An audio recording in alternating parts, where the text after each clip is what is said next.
Hare Krishna. Let's begin our session with prayers.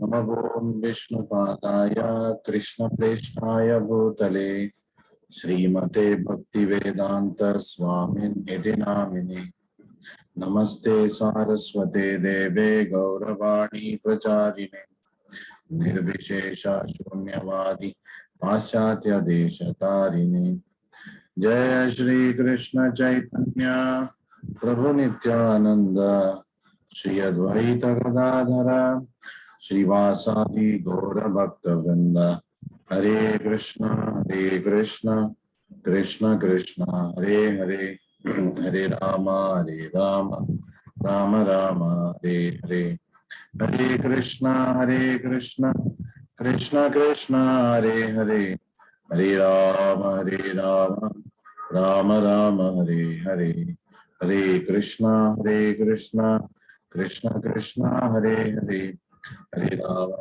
Rama Rama Hare Hare. Shri Radha Vrindavan चंद्र की जय, श्री गौर निताय की जय, जगत गुरु श्री प्रभुपाद की जय. Hare Krishna. Welcome to what is going to probably be the last session in chapter number 5. तो पांचवें अध्याय का ये अंतिम सत्र होगा भगवद गीता में. So we are now dealing with a section which is called as liberation by focusing on the super soul. We're just about to conclude this section and then we will move on to the final section. और फिर हम आखिरी पड़ाव पे जाएंगे, which is the peace formula, which is the theme for today.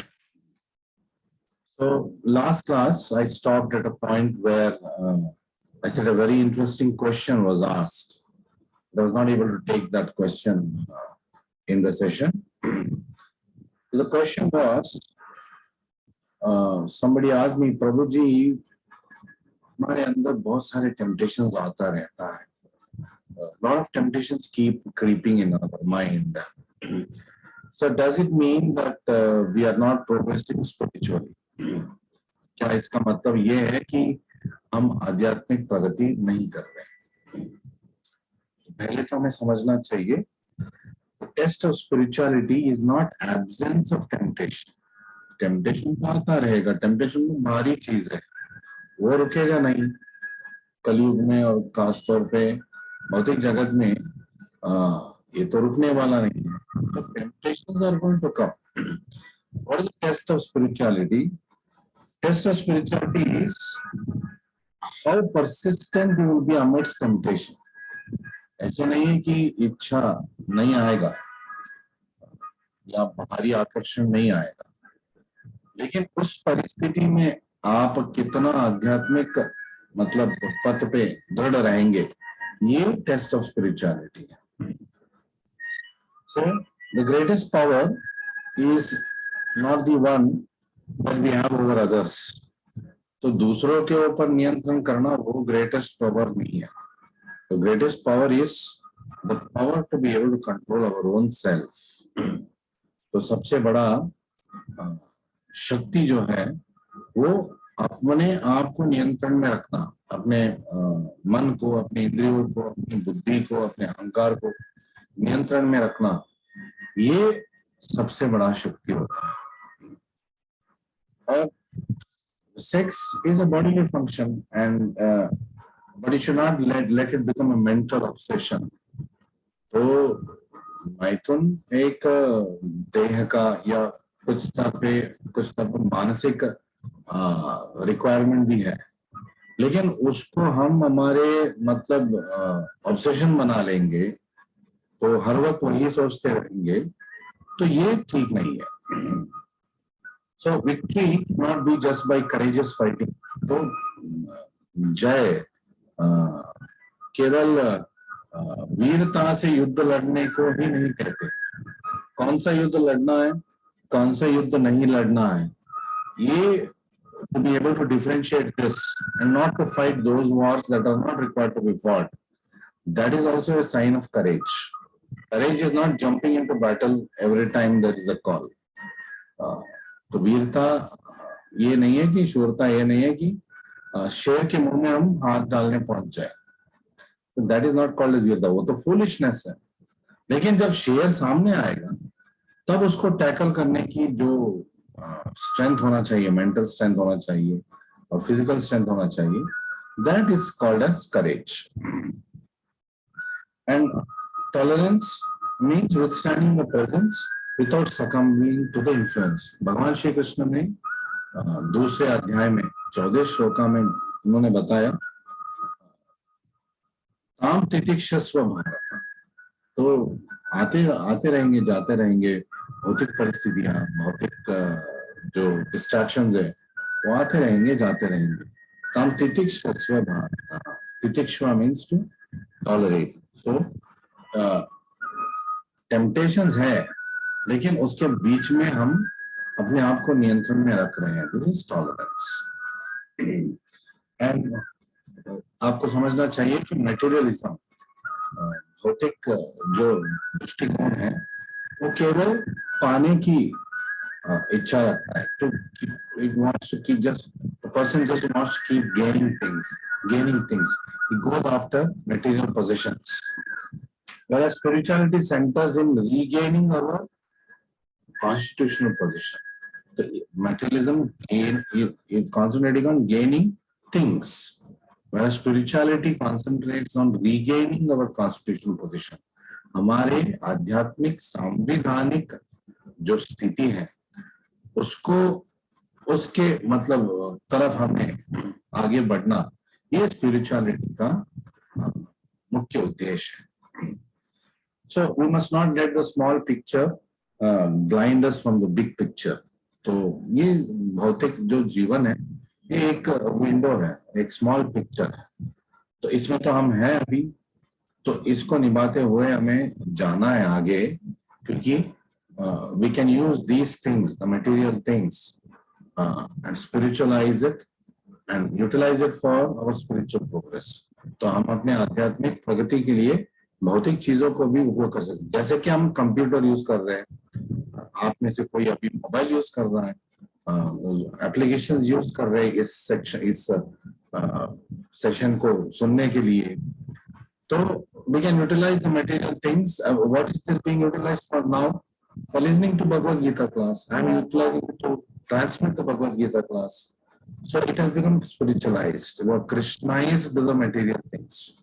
So this body, what we are doing now, we are utilizing this body, this mind, our intelligence, our ahankar, सब हम केंद्रीकरण कर चुके हैं भगवद गीता के ऊपर.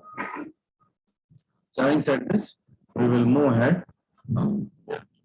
We have already started doing shloka number 27 and 28 in the last class. पिछले सत्र में 27 और 28 हम कर चुके हैं. बस we are going to recollect. स्पर्शान कृत्वा बहिर्भायां चक्षुश्चैवान्तरे भ्रुवोः प्राणापानौ समौ कृत्वा नासाभ्यन्तरचारिणौ यतेन्द्रिय मनोबुद्धिर् मुनिर्मोक्षपरायण विगतेच्छ भयक्रोध यः सदा मुक्त एव सः. तो हमने पिछले सत्र में ये श्लोक का 27-28 को हमने अभ्यास किया. तो जिसका ट्रांसलेशन है shutting out all external sense objects, स्पर्शान कृत्वा बहिर्भायां. तो फिर क्या करना है? Keeping the eyes and vision concentrated between the two eyebrows. चक्षुष चैवांतरे भ्रुवोः. तो हमारी दृष्टि को यहाँ केंद्रीकृत करना और suspending the inward and outward breaths within the nostrils. प्राणापानो समाकृत्वा नास अभ्यंतर चारिणो. तो नाक के अंदर उसको, उसका चलन वलन को नियंत्रण में लेके आना. Thus controlling the mind, senses and intelligence. यत इंद्रिय मनो बुद्धिर. तो इसको नियंत्रण में लेके आना. फिर the transcendentalist becomes free from desire, fear and anger. तो उससे क्या होगा? तो मुनि मोक्ष परायण, मुनि मोक्ष के लिए प्रयत्न कर रहा है और वो दूर रख रहा है किस चीजों को, विगत इच्छा भय क्रोधा, तो अपने भौतिक इच्छाओं को, भय को और क्रोध को वो नियंत्रण में लेके आ पा रहा है। फिर क्या, one who is always in this state is certainly liberated, ये सदा मुक्त एव स, तो ऐसे व्यक्ति सदा मोक्ष के स्तर पे है। So this is the shloka we read. We start doing the bhavartha purport from this shloka. Being engaged in Krishna consciousness, one can immediately understand one's spiritual identity. Krishna भावनामृत में स्थित होने से क्या होगा, हम हमारे आध्यात्मिक स्तर को पहचान सकते हैं, आत्म साक्षात्कार हो सकता है। And then one can understand the Supreme Lord by means of devotional service. और भगवान को इसी तरह भक्ति भाव से हम जान सकते हैं। When he is well situated in devotional service, one comes to transcendental position. तो भक्ति के स्तर पे जब वो स्थित, दृढ़ निश्चय से स्थित हो जाता है, तो दिव्य स्तर पे वो आ जाता है। Qualified to feel the presence of the Lord in sphere of one's activity. तो इससे क्या होगा, भगवान को जानने का हमें मौका मिलेगा। This particular position is called liberation in the Supreme. तो इस स्तर को भगवान में मोक्ष, भगवान के अंदर मोक्ष पाना या भगवान के चरण कमल में मोक्ष पाना कहलाते हैं। So 26 and 25 and 26 ये दोनों shloka moksha, liberation in Supreme by the use of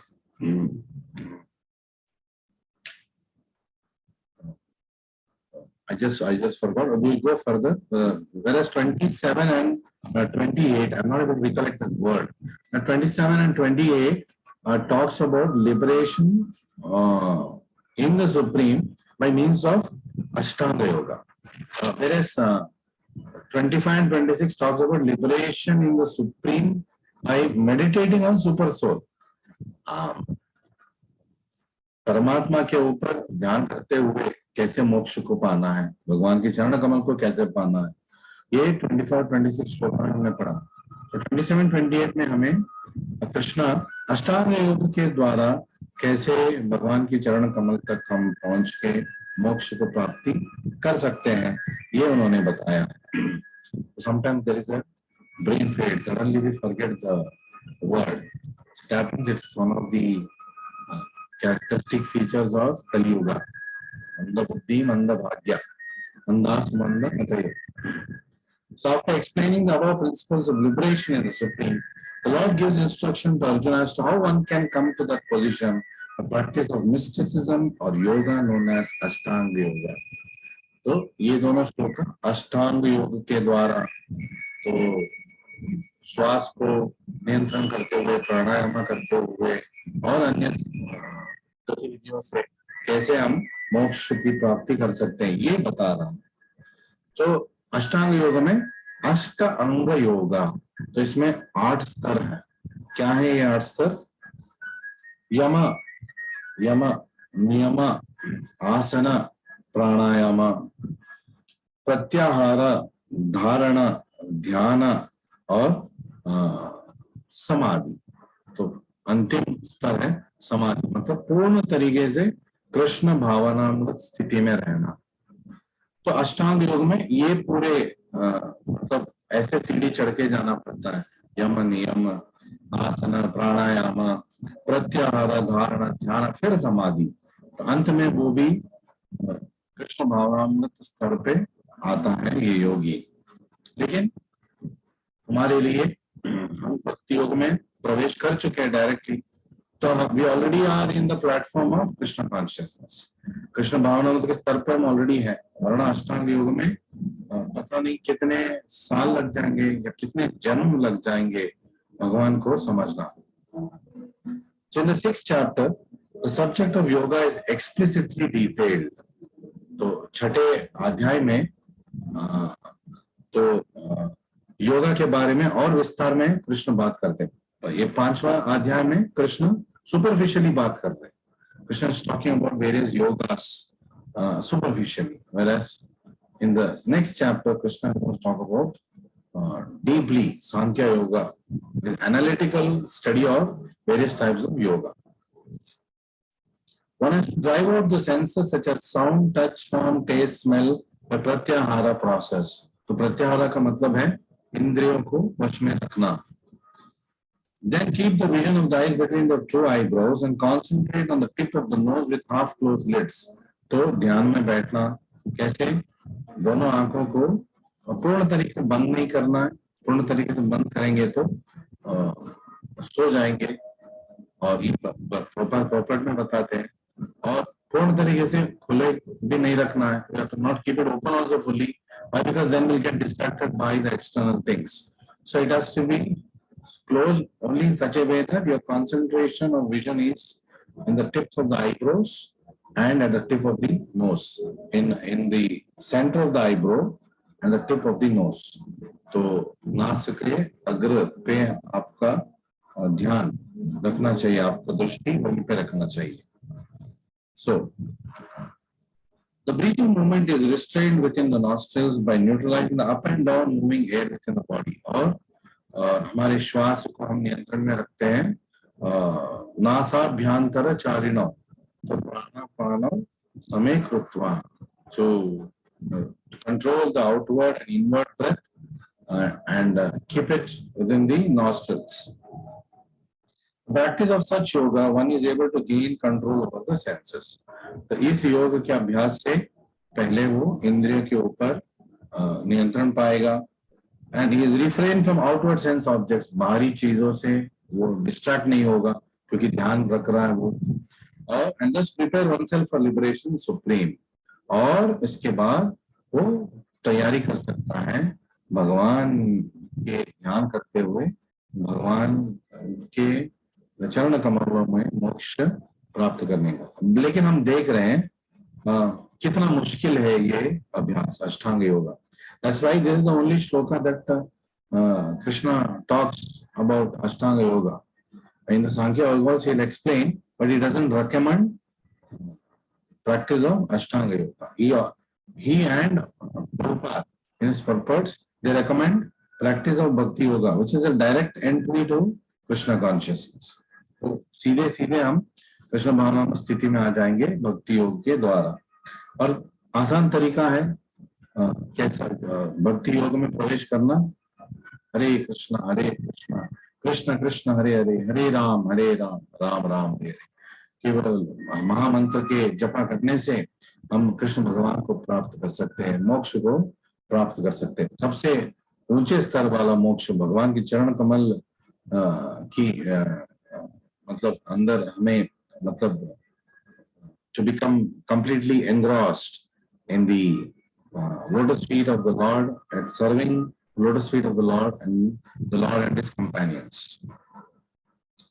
So this yoga process helps one become free from all kinds of fear and anger. कोई भी योगा अभ्यास से हम विगत इच्छा भय क्रोध इन तीन चीजों से material desires भौतिक इच्छाएं, भय भौतिक स्तर पे जो भय होता है और क्रोध, इसके ऊपर हम नियंत्रण पा सकते हैं. And thus feel the presence of super soul in transcendental situation. और जब हम क्रोध इच्छाएं और हमारे भय को हम जीत लेंगे, जितेंद्रिय बन जाएंगे, तब हम भगवान को हमारे अंदर परमात्मा के रूप में देख सकते हैं. In other words, Krishna consciousness is the easiest process of executing yoga principles. इसका मतलब है कृष्ण भावनामृत अति सुलभ मार्ग है भगवान श्री कृष्ण के चरण कमलों में योग का अभ्यास करते हुए रहना, जो हमारे सनातन धर्म है. So this will be thoroughly explained in the next chapter. तो छठे चैप्टर में हम देखेंगे कि भगवान इसको बहुत ही विस्तार में सांख्या के रूप में एक्सप्लेन किया.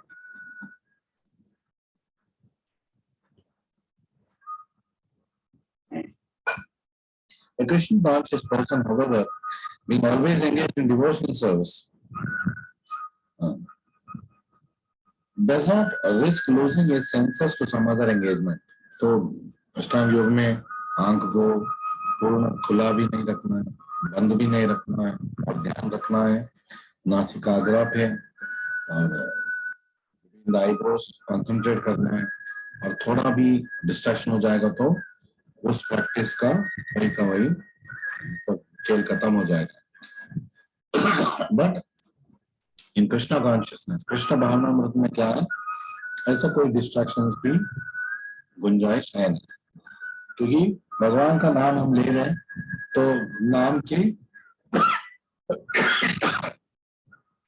नाम के शक्ति से हम भक्ति में आगे बढ़ सकते हैं.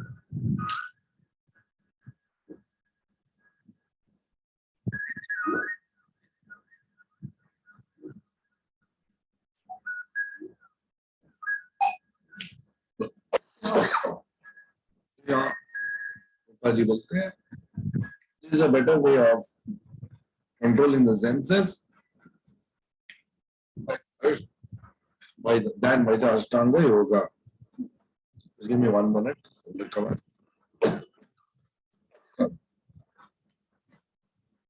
तो प्रभुपाद जी इस पर्पट के अंत में क्या बोल रहे, भक्ति योगा खासतौर पे हरे कृष्ण महामंत्र का जपा करने से हम अपने इंद्रियों को, भय को, क्रोध को नियंत्रण में रख सकते हैं बहुत आसानी से,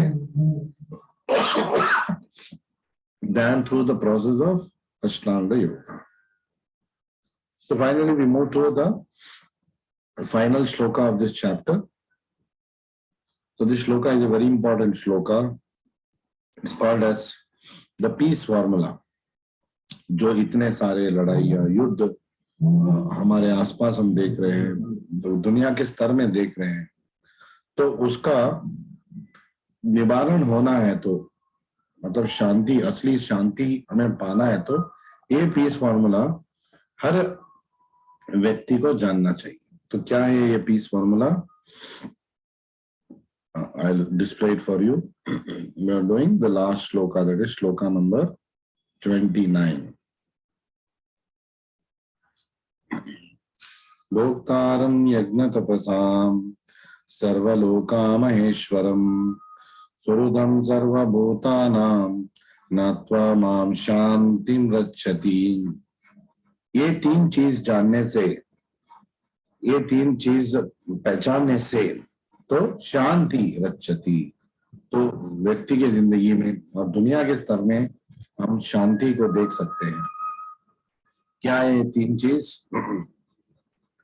The sages, knowing me as the ultimate purpose of all sacrifices and austerities, भोक्तारम यज्ञ तपसाम, सारे यज्ञ और तपस का जो फल है, श्रेय किसको जाना चाहिए? भगवान श्री कृष्ण को. The supreme lord of all planets and demigods, और भगवान श्री कृष्ण कौन है? सर्वलोक महेश्वरम, सारे लोकों का वो महा ईश्वर है, नियंत्रक है.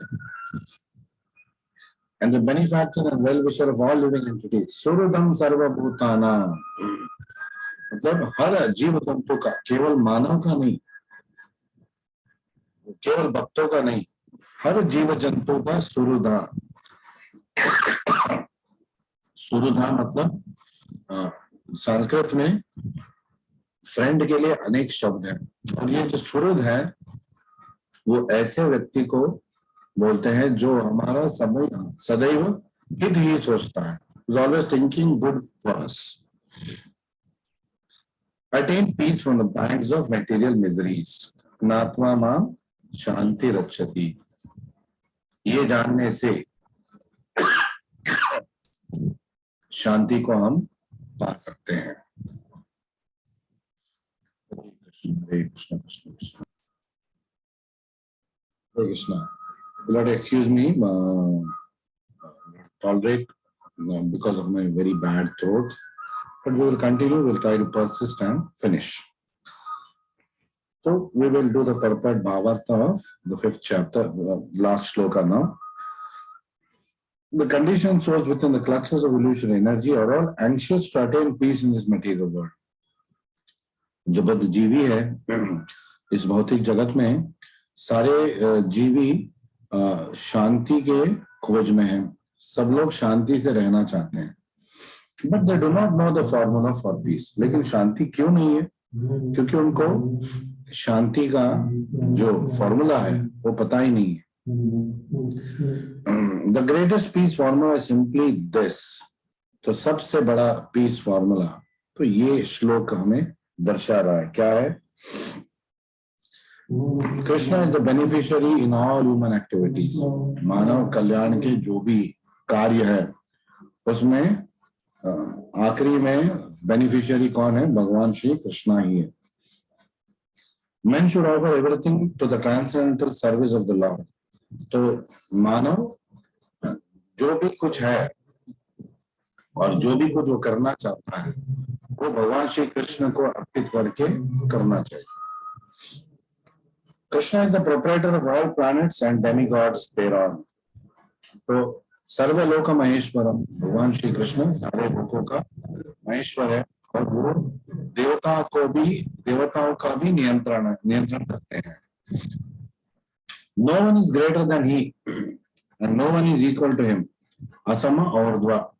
असमा मतलब उसके समान कोई नहीं है कृष्ण के समान. ऊर्ध्वा उनके ऊपर कोई नहीं है. He is greater than the greatest of the demigods, Lord Shiva and Lord Brahma. तो भगवान शिव और भगवान ब्रह्मा के भी ऊपर है भगवान श्री कृष्ण. उनको भी वो नियंत्रण में रखते हैं. In the Vedas, the Supreme Lord is described as Tam Ishwaranam Paramam Maheshwaram. वेद ग्रंथों में भी ये उल्लेख आता है कृष्ण भगवान के ऊपर. तम ईश्वराणम परमम महेश्वरम. आप ईश्वरों का भी ईश्वर हो तो आप महाईश्वर.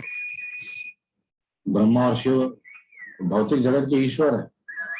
उनके ऊपर उनको भी नियंत्रण करने वाले महाईश्वर भगवान Shri Krishna. Under the spell of illusion, living entities are trying to be lords of all their survey, but actually they are dominated by material energy of the Lord. तो बद्ध जीवी ईश्वर बनना चाहता है, बहुत कुछ अपने वश में करना चाहता है और उसको नियंत्रण करना चाहता है. चीजों को पाना चाहता है, लोगों को पाना चाहता है अपनी जिंदगी में और उनके नियंत्रण वो करना चाहता है. ईश्वर बनने की कोशिश करता है.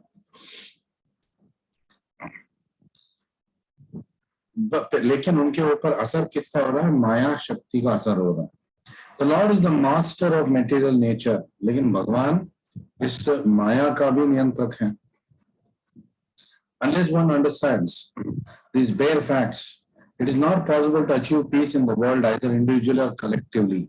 So Prabhupada जी बहुत categorically बोल रहे हैं, very plain and simple and सीधे सीधे बता रहे हैं कि जब तक आदमी और मानव कुल एज ए होल ये चीजें नहीं जानता तो शांति का कोई गुंजाइश है ही नहीं. कोई व्यक्तिगत रूप से ये जानता है तो व्यक्तिगत रूप में वो शांति से रह सकता है, लेकिन आसपास तो युद्ध लड़ाई होता ही रहेगा. उससे वो मतलब he will get affected by it. So on the whole, in the universal picture, if we have to get really peace, then everybody must understand this. So it is the duty of a person who knows this knowledge to talk about this to other people so that the larger good for the community can be done. तो केवल हमारे अंदर कृष्ण भावना को रखने से नहीं होगा, हमें इन चीजों को और लोगों को बताना है. उनको भी कृष्ण भावनामृत आंदोलन में हमें लेके आना है ताकि विश्व स्तर पे हम शांति को देख सकें. This is universal brotherhood. By being Krishna conscious, we can bring in universal brotherhood, not by just United Nations. No, I'm not I'm not talking against United Nations, but that is not going to work. We are seeing that to some extent it can suppress what is going to flare up. But if there is going, there is to be everlasting peace, शाश्वत रूप से अगर शांति हम चाहते हैं तो we will have to become united in Krishna consciousness. सब लोगों को कृष्ण भावनामृत स्तर पे आना चाहिए. And Krishna is telling सुहृदम सर्वभूतानां, तो केवल मानव के बारे में नहीं सोचना है, सारे जीव जंतु के बारे में हमें सोचना है. सर्वे जना सुखिनो भवन्तु. So when we say jana, it is not just people, we're talking of all the living entities. So the desire should be that everybody should live peacefully, sukhina, happily, they should live. One can attain perfect peace only in complete Krishna consciousness. सच्चे रूप में हमें अगर शांति चाहिए तो केवल और केवल कृष्ण भावनामृत स्थिति में रह के ही हम पा सकते हैं. और कृष्ण भावनामृत स्थिति में रहने का सबसे सरल मार्ग है हरे कृष्णा कृष्ण कृष्ण हरे हरे, हरे Ram Ram Ram Hare Hare. The fifth chapter is a practical explanation of Krishna consciousness. तो ये पांचवें अध्याय applied application of all the knowledge we have got till now. Bhagavad Gita में पहले अध्याय में हमने अवलोकन किया युद्ध भूमि का, सैनिकों का, दोनों तरफ कैसे कैसे लोग हैं, किस लिए युद्ध छेड़ा गया है, और अर्जुन का मनोस्थिति क्या है, दुर्योधन का मनोस्थिति क्या है, कैसे भीष्म मतलब दुरादृष्टवश द्रोणाचार्य दुरादृष्टवश दुर्योधन को समर्थन दे रहे हैं, और कैसे संजय उसका वर्णन करता है, और क्या क्या चीजें हो रहा है अर्जुन के मन में, एक भक्त के मन में, और दुर्योधन जो एक असुर के भांति है उसके मन में क्या चल रहा है. And in the second chapter we talk about the summary of Bhagavad Gita. Bhagavad Gita का संक्षिप्त परिचय भगवान श्री कृष्ण में देते हैं.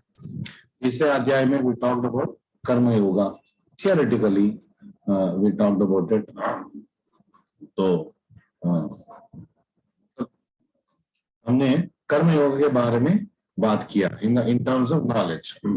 दूसरे चौथे अध्याय में ज्ञान योग के बारे में, दिव्य ज्ञान के बारे में हमने बात किया, ट्रांसेंडेंटल नॉलेज.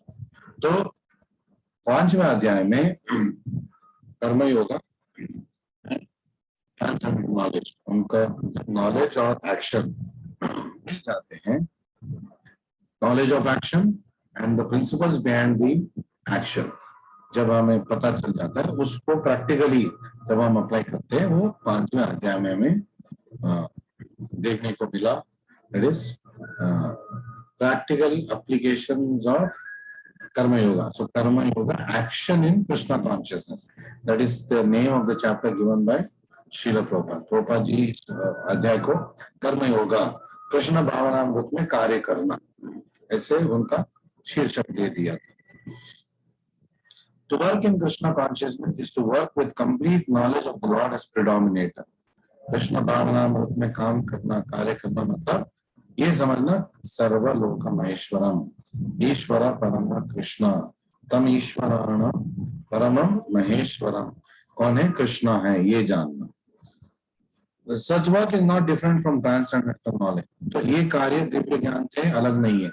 दिव्य ज्ञान थियोरेटिकल है और पांचवें अध्याय में practical application of the theoretical knowledge हम सीख रहे हैं. तो डायरेक्ट कृष्ण कॉन्शियसनेस इज भक्ति योगा. तो भक्ति योगा सीधे सीधे कृष्ण भावनामृत स्थिति में हमें लेके आता है. And jnana yoga is the path leading to bhakti yoga. ज्ञान योग से हम भक्ति योग तक पहुंच सकते हैं, कर्म योग से भक्ति योग तक पहुंच सकते हैं, ध्यान योग से, अष्टांग योग से कृष्ण भावनामृत स्तर पर हम पहुंच सकते हैं जो भक्ति योग है. तो भक्ति योग is a common final pathway. तो आखिरी पड़ाव है भक्ति योगा, लेकिन हमारे ऊपर भगवान श्री कृष्ण का और श्रील प्रभुपाद का हेतु रहित कृपा है, इसलिए हम सब लोग भक्ति योग में प्रवेश कर चुके हैं. तो Krishna consciousness means to work in full knowledge of one's relationship with absolute truth. And the perfection of this consciousness is full knowledge of Krishna, a supreme personality of Godhead. तो भक्ति होगा कृष्ण भावनामृत मतलब पूर्ण ज्ञान कृष्ण के बारे में प्राप्त करना और उस भाव में हमें अपने जीवन शैली को निरूपण करना. A pure soul is the eternal servant of God as a fragmental part and parcel. तो एक शुद्ध आत्मा सनातन रूप से भगवान श्री कृष्ण का सेवक है. जीवे स्वरूप नित्य कृष्ण दास. तो जीव का स्वरूप क्या है? नित्य सदा कृष्ण के दास है.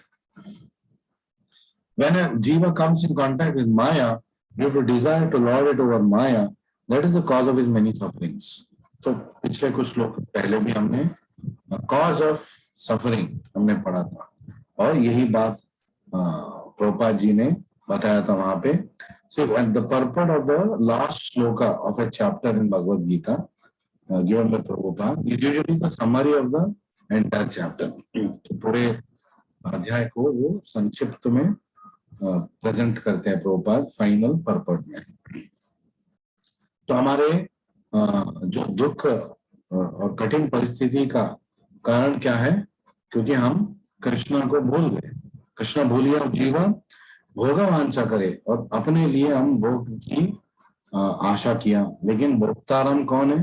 यज्ञ तपस्याम के असली भोक्तारम भगवान श्री कृष्ण है. लेकिन हमने लालच किया हमें भी भोगना है और हमने लालच किया हमें भी नियंत्रण करना है चीजों का.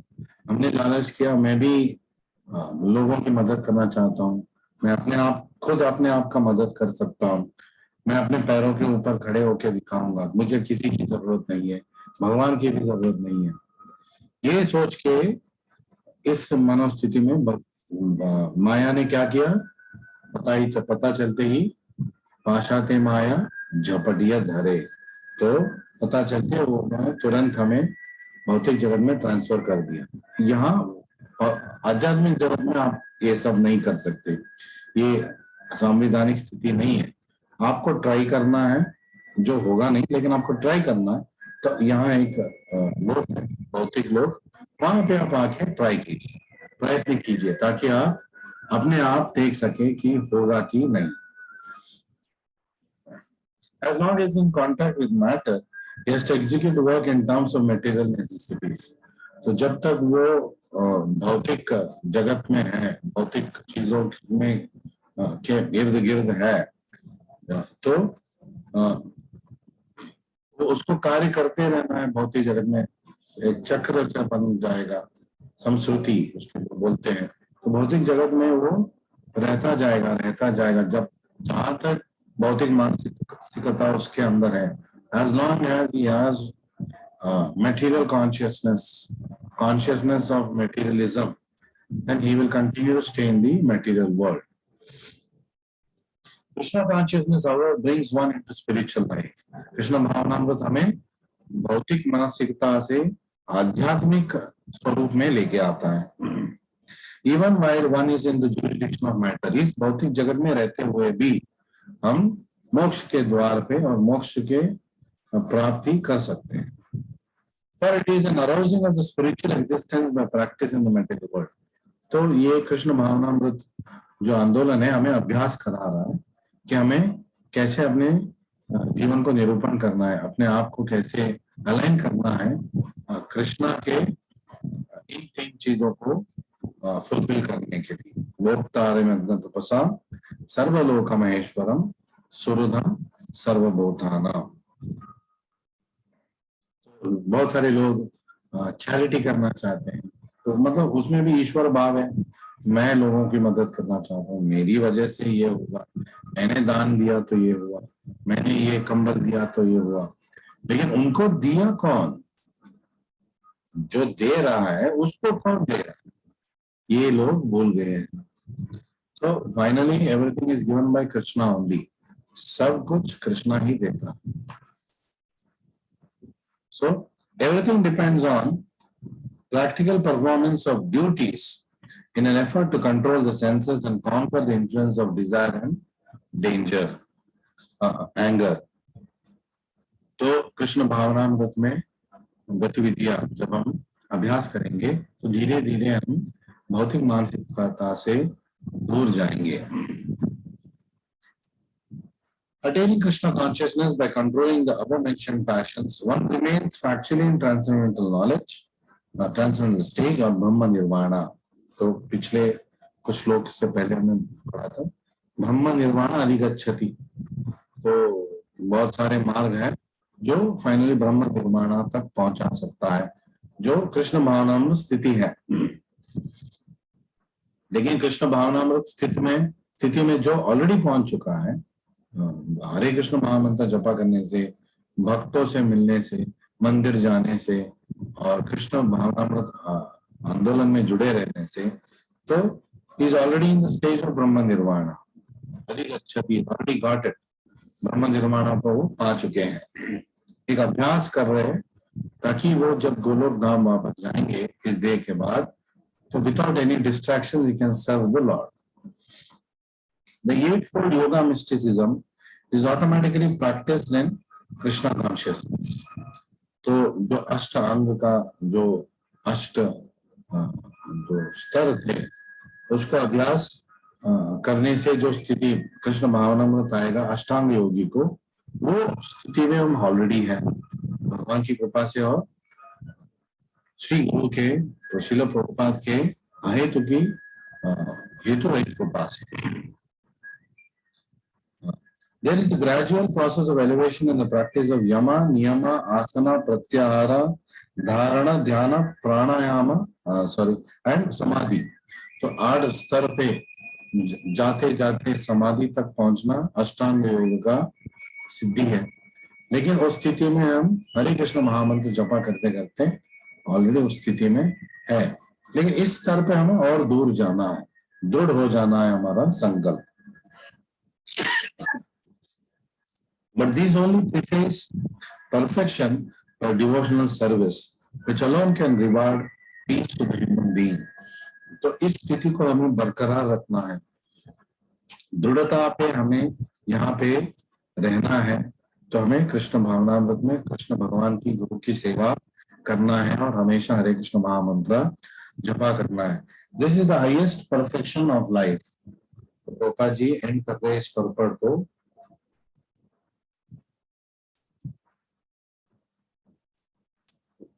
इस पर्पट को भी एंड कर रहे हैं और इस चैप्टर को भी इस शब्दों से वो एंड कर रहे हैं। It is the highest perfection of life. What is the highest perfection of life? To become Krishna conscious, to be Krishna conscious, to remain Krishna conscious. Krishna भावनामृत स्थिति में आना, कृष्ण भावनामृत स्थिति में रहना और उसमें प्रगति करना, ये हाईएस्ट परफेक्शन ऑफ life है। So saying this, Prabhupada concludes the chapter on action in Krishna consciousness, Karma Yoga, with the final shloka, which is the peace formula. So just quickly let us recap what we did. Today we are having a slightly extended session. So the greatest danger is the danger of forgetting real danger. तो सबसे बड़ा danger क्या है? सबसे बड़ा danger तो ये है, हमें पता ही नहीं है कौन सा डेंजर है। मतलब what is the greatest danger, what is real danger, हमें पता ही नहीं है, ये सबसे बड़ा डेंजर है। लेकिन दिव्य ज्ञान से हमें पता चल चुका है, चौथा अध्याय हमने कंप्लीट किया। प्रभुपाद जी हमें सिखा चुके हैं कि भौतिक मानसिकता यही सबसे बड़ा डेंजर है, क्योंकि ये हमें भौतिक जगत में निरंतर रहने के लिए सारे बंदोबस्त कर देगा। So one question was asked to me before we complete. Prabhu ji, what is compassion? Compassion मतलब सबके ऊपर दया करना है ना, मतलब to help others always. Actually compassion, yes, to help others always, but sometimes not interfering, not helping is the best help you can do. अरे ये कैसे, मदद नहीं करना ही एक मदद है, ये कैसे हो गया? जैसे कि एक लार्वा ककून के अंदर जो इंसेक्ट है वो तितली बनने की कोशिश कर रहा है, it's about to become a butterfly. तो धीरे धीरे it is trying to hatch, तो धीरे धीरे वो बाहर आने की कोशिश कर रहा है।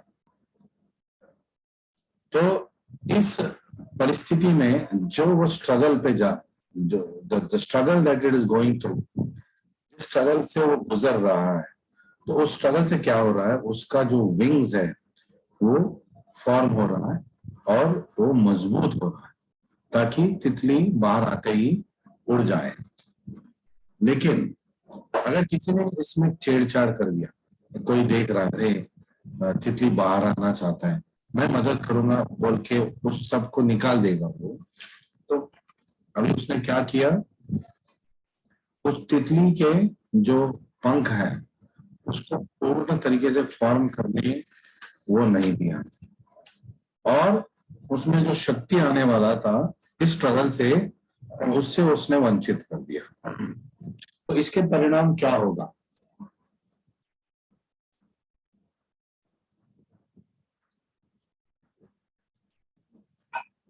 इसके परिणाम यही होगा कि वो तितली का पंख पूर्ण तरीके से बनेगा ही नहीं और वो कभी उड़ नहीं पाएगा, मतलब उसको जीते जी उसने मार दिया। सो मदद के नाम पे छेड़छाड़ कर दिया, लेकिन वो मदद उसके लिए हानिकारक हो गया। So sometimes when a person is struggling, he must be allowed to struggle, because that is going to give him strength, that is going to make him mentally strong. We are not here to make people lazy. We are here to make people strong in Krishna consciousness. So sometimes compassion means not helping others also. तो इस कहानी में हम ये सीख चुके हैं। So finally, Bhagavad Gita gives us the message of peace on the battlefield. कैसी विडंबना है, युद्ध भूमि में भगवान श्री कृष्णा शांति की बात कर रहा है, शांति का फॉर्मूला बता रहा है। We begin each day by putting on the armor of Gita. तो हमें हर दिन इस गीता के कवच को पहन के हमें दिनचर्या को दिन की गतिविधियों में लगना चाहिए। और greatest weakness is our lack of believe that Krishna is our well wisher. हमारा सबसे बड़ा जो वीकनेस है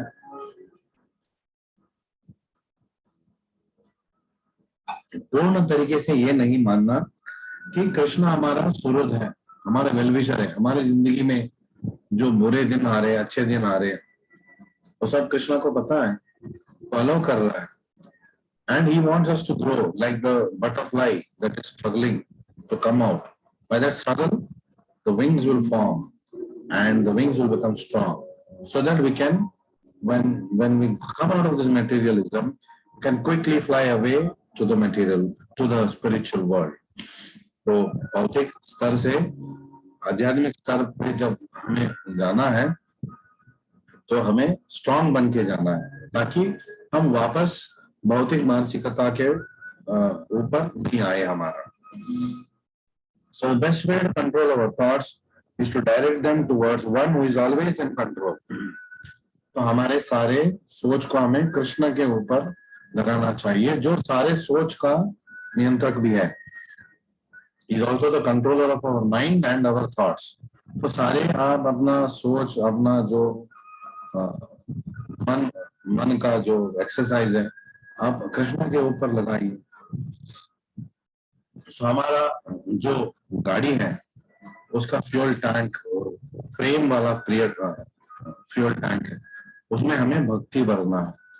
तो उस फ्यूल टैंक को हम भक्ति से भर देंगे, प्रेम भक्ति से भर देंगे, तो हम बहुत दूर पहुंच सकते हैं कृष्ण भावनामृत में।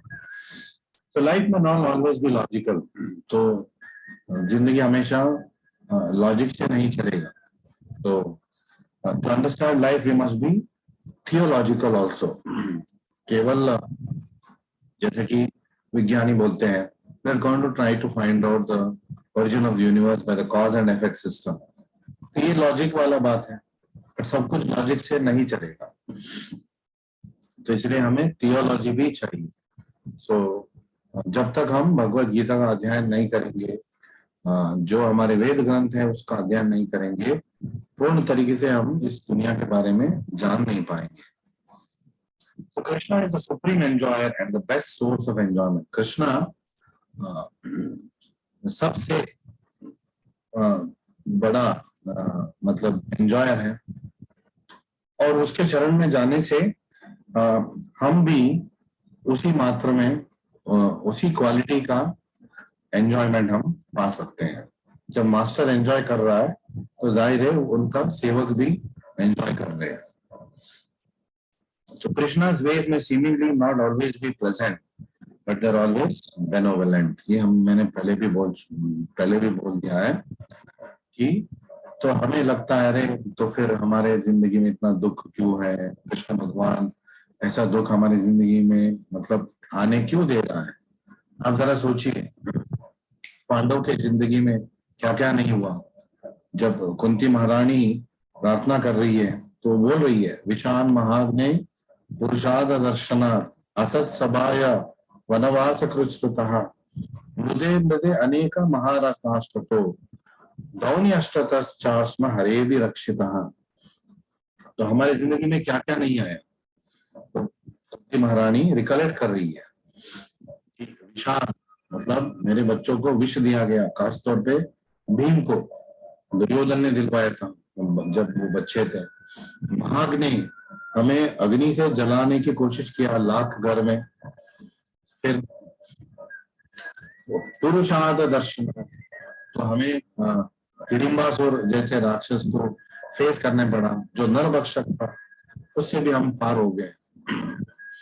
असत सभाया, असत सभा में मेरी वधु का अपमान हुआ, मेरे बेटों का नीलामी हुआ, सब कुछ खो गए मेरे बेटे। वनवास कृच्छ्रुतः, बहुत ही कठिन वनवास से गुजरना पड़ा। हमारा कोई मतलब उसमें हमारा गलती क्या था, लेकिन हमें वनवास से गुजरना पड़ा इतने साल। मुदे मुदे अनेक महारथाश्रु, उसके बाद राज्य भी नहीं मिला और युद्ध लड़ना पड़ा हमें। अनेक महारथाश्रु, तो मेरे बेटे चींटियों जैसे थे, छोटे मछली थे, बड़े बड़े तिमिंगल थे उस युद्ध में ऑपोजिट कैंप में। तो इस तो और आखिर में अभी हाल ही में says this prayer when just Krishna saves Parikshit Maharaj who is in the womb of Uttara, जो परीक्षित महाराज उत्तरा के गर्भ में है, उसके ऊपर द्रौणी अष्टतश्चास्म हरे भी रक्षिता। द्रौणी मतलब द्रोण का पुत्र Ashwatthama, Ashwatthama throws the brahmastra on the pregnant Uttara to destroy her womb, which is the last identity of the Pandava clan, to destroy it. But Krishna quickly rescues Parikshit Maharaj and the situation. तो Kunti count कर रही है, ये सारे जो परिस्थिति में हमारे साथ सदा कृष्ण रहे, हमारी रक्षा करते रहे। हरे भी रक्षिता, हरे अभिरक्षिता, ऑलवेज प्रोटेक्टिंग अस। तो फाइनेंशियल सेल्स विपदा संतुता शाश्वत तत्र तत्र जगत गुरु। तो अगर विपद आने से भगवान श्री कृष्ण हमारे साथ रहने वाले हैं तो हमें विपद स्वीकार है, हमें कठिनाइयां स्वीकार है, क्योंकि उस समय कृष्णा वापस द्वारका जाने वाला था। युद्ध सब हो गया, कुरुक्षेत्र गए, ये सारे मतलब कार्य उन्होंने कंप्लीट किया, जो पूर्वजों को जो मारे गए हैं युद्ध भूमि में उनके अंतिम संस्कार सब किया। उसके बाद जब पांडव सुरक्षित थे, उनको राज्य मिल गया, सब कुछ सेटल हो गया, कृष्ण वापस द्वारका जाना चाहते थे। तो कुंती महारानी बोलती है सब कुछ ठीक है इसलिए आप वापस जा रहे हो, जब सब कुछ ठीक नहीं था आप हमारे साथ थे, तो हम पसंद करेंगे कि आप हमारे साथ ही रहो, चाहे इसके लिए सब कुछ ठीक ना रहना पड़े। If you're going to stay with us only when things are not all right, then it is better that things are not all right. But of course, Krishna is always with his devotees. चाहे परिस्थिति बिगड़ चुका है, परिस्थिति ना बिगड़ा हो, कृष्ण हमेशा हमारे साथ हैं, एक सुरद की तरह वो हमें गाइड कर रहे हैं। हमारे कठिनाइयों में भी वो हमारा बल को इंक्रीज कर रहे हैं। He is allowing our spiritual strength to increase by making us go through certain material so-called difficulties. So when somebody understands this, that Krishna is the real well-wisher, हमारा हितैषी है भगवान श्री कृष्ण, तो हमारे साथ वो कभी नहीं छोड़ेंगे. When somebody understands this, he can be very peaceful. जब आपको पता है कि आपके पीछे भगवान खड़े हैं आपको रक्षण करने के लिए, फिर आपको कौन सी चीज का इच्छा होगा, कौन सी चीज का मतलब ऐसा कौन सा चीज है आपको जो नहीं मिलेगा, जो सही है, किस चीज का डर, किस चीज का भय, और किस चीज से आपको मतलब विचलित होना है.